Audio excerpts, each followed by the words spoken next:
I understand why unions would merge, because obviously there's strong financial pressures on them, because they all have their own membership departments, and they have the finance departments and admin and all those sorts of things.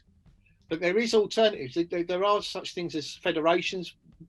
Unions can merge on a federal basis, so they share back office functions, if you like, but allow reps and organisers to keep the specialism that makes, for sake of the argument, the fire brigades union so strong in its industry.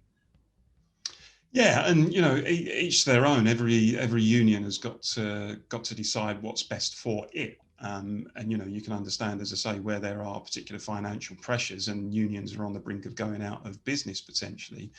Then I guess often there's no choice but to merge. The important thing is, I think, that it's crucial, I think, to have that democratic accountability. If you look at, for example, elections for senior positions in many trade unions now, the turnout is pretty appalling. Many people don't vote because they think that they just can't necessarily influence things, or they just don't feel that the union is responsive to their concerns. I think there's a danger that we fall into the trap of having most trade union members believe that it's an organisation that's just there for them personally, should they need it. Now, of course, trade unions should be there for members personally when they need it, for example, discipline and grievance and legal representation, etc.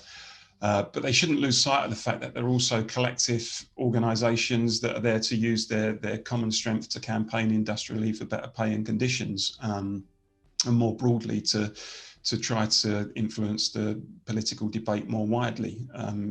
It's the twin thing, I think. It's about campaigning in the workplace, and it's about doing what you can industrially to exert pressure on employers to deliver better pay and conditions, but trying where you can to influence politicians and to change legislation to work in favour of your members' interests as well.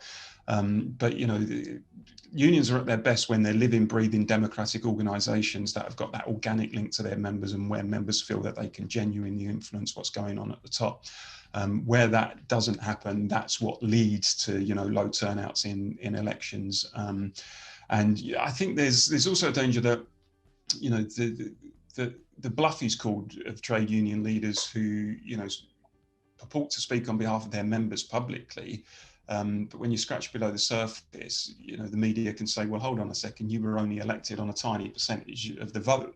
So it actually doesn't help your bargaining power when you're trying to campaign on behalf of your members, if only a handful of them in terms of percentage voted for you.